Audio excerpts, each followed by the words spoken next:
इसके अलावा दो विषय बच्चा अपनी मर्जी से ले सकता था, कॉम्बिनेशन थे, इसमें वो ज्योग्राफी या पॉलिटिकल साइंस या पॉलिटिकल साइंस हिस्ट्री या जो भी जिस संस्थान के अंदर में उपलब्ध होंगे उनके हिसाब से वो ले सकता था। हमारी सेकंड और फाइनल ईयर की छात्राएं जो है उनके सिलेबस के ऊपर में कोई प्रभाव नहीं है, वो अपनी पढ़ाई पुराने सिलेबस के हिसाब से ही कंटिन्यू करती है।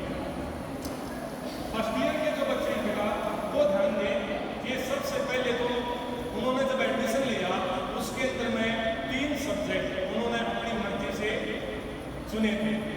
इनको मेजर सब्जेक्ट या डिसिप्लिन स्पेसिफिक कोर्स के नाम से जाना जाता है।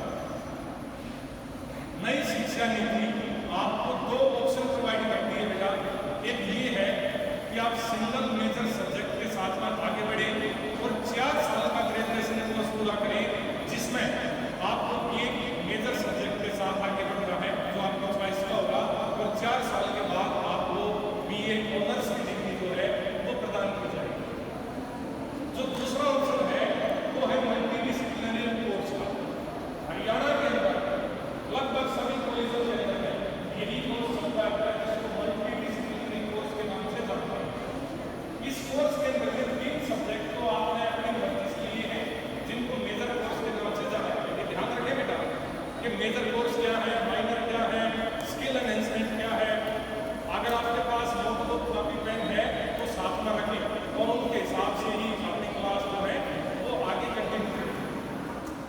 जो डिसिप्लिन स्पेसिफिक कोर्स है बेटा, ये आपने जो एडमिशन के टाइम पर भरे हैं वो सेम रहेंगे, अगले 3 साल तक वो कोर्स आपके नहीं होंगे। इसके अंदर में आप सब बच्चों ने जो भी फर्स्ट ईयर में नए बच्चे आए हैं, एक तो लैंग्वेज अलाउड की है, वो हो सकता है कि हिंदी है या इंग्लिश है, और 2 सब्जेक्ट ह्यूमैनिटीज सब्जेक्ट के आप लोगों ने लिए।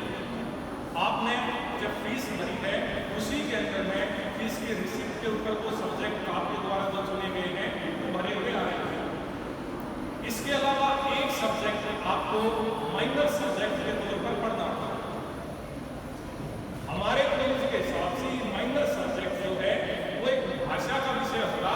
अगर आपने मेजर के अंदर में हिंदी ली है तो आपको इंग्लिश मिलेगी, और इंग्लिश ली है तो आपको हिंदी मिलेगी। ये वाइस वर्सा हो जाएगा।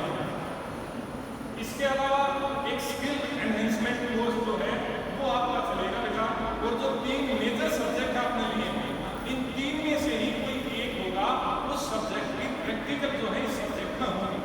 मान लो आपने मेजर सब्जेक्ट के अंदर इंग्लिश, हिस्ट्री और ज्योग्राफी लिया, तो आप इन 3 के अंदर में से ही एक सब्जेक्ट को स्किल एनहेंसमेंट कोर्स के ऊपर में लेंगे, जहां पर उस विषय की प्रैक्टिकल या कंपोजिशन जो है वो आपको करवाई जाएगी।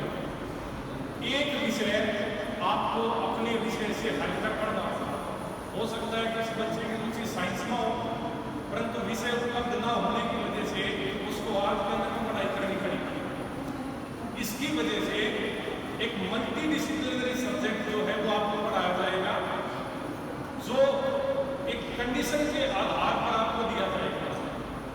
उसकी कंडीशन ये है कि आपके जो 3 मेजर कोर्स हैं उनके अंदर में वो सब्जेक्ट ना हो और आपने 12वीं क्लास के अंदर में उस विषय को ना पढ़ा हो। इन सब सब्जेक्टों से अलावा एक नया कोर्स जो है वो आपको प्रोवाइड करवाया जाएगा। एक एबिलिटी एनहेंसमेंट कोर्स जो है वो सरकार करवाना चाहती है बेटा, जिसका अभिप्राय ये है कि बच्चों की फ्लुएंसी के अंदर में सुधार है।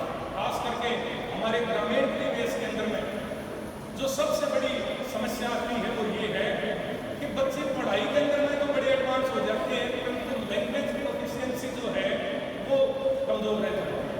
अंग्रेजी एक ऐसा फोबिया हो जाती है जिसकी वजह से वो इंटरव्यू के अंदर में या एग्जाम के अंदर में मार्क्स स्कोरिंग जो है वो नहीं कर पाता है। तो भाषाई ज्ञान जो है वो बढ़ाने के लिए आपको ये एबिलिटी एनहांसमेंट कोर्स जो है ये पढ़ाया जाता है। ये ध्यान रखें बेटा कि अंग्रेजी पढ़ना इसके अंदर में अनिवार्य है। इसके अलावा आप हिंदी या संस्कृत में से एक ही ले सकते हैं। ये एबिलिटी एनहांसमेंट कोर्स आपको सिर्फ 2 साल पढ़ाया जाएगा। सेकेंड ईयर की समाप्ति के बाद ये पढ़ाया एक कोर्स बेटा वैल्यू एडेड कोर्स जो है आपको प्रोवाइड करवाया जाएगा, जिसके अंदर में कंप्यूटर साइंस या एनवायरनमेंट से जुड़ी हुई चीजें आपको पढ़ाई जाएगी। इसके साथ में एक बड़ी काम की चीज ध्यान रखें बेटा, जिस तरीके से आप अपना बैंक अकाउंट खुलवाते हैं और उसके अंदर में अपना मनी डिपॉजिट करते हैं, अब आपकी शिक्षा के लिए भी एक अकाउंट जो है खोला जाएगा, जिसको ABCID के नाम से जाना जाता है। आप लोगों में से बहुत बच्चों ने उसको जमा करा दिया है। जो बचे हुए हैं वो बच्चे भी अपनी ABCID क्रिएट करके, जो आधार कार्ड के थ्रू होती है और आपके व्हाट्सएप ग्रुप के अंदर में उसकी वीडियो और लिंक जो है भेजे गए हैं। अब आपका ये एकेडमिक बैंक ऑफ क्रेडिट या ABCID जो है, आप जो भी क्लास पढ़ेंगे उसका क्रेडिट स्कोर का मतलब है कि आपने जो विषय पढ़ा हर एक सेमेस्टर पर उसके 4 पॉइंट आपको मिलेंगे और आपको अब एक छूट मिलती है